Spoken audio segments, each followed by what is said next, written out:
বন্ধুরা, কেমন আছেন সবাই? আমি সপ্তজিৎ। মা একটু কাজে ব্যস্ত আছে বলে আমি ভয়েসটা দিয়ে দিচ্ছি। আগের বারের ভিডিওটা দেখেছিলেন তো কতই ভালো হয়েছিল, এবারেও ভালো হবে। মা রুটিটাকে বিলে নিয়ে লম্বা লম্বা কেটে নিল। এবার পিস পিস করছে। রুটিগুলোকে পিস পিস করে কেটে নিল মা। এবার দেখুন কত ছোট ছোট হয়েছে। এটাকেও কেটে নিল মা। এবার কড়াইয়ে সব দিয়ে মা দিয়ে দিল। দেখুন এটা কিন্তু মটন কটকটি হচ্ছে, এটা খুব সহজ, আপনারাও করতে পারবেন।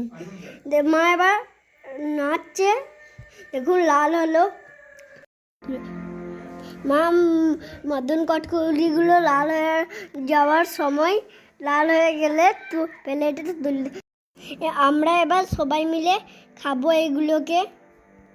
ভালো লাগলে লাইক কমেন্ট শেয়ার করবেন, ওপরে থাকা বেল আইকনটি ক্লিক করে দেবেন।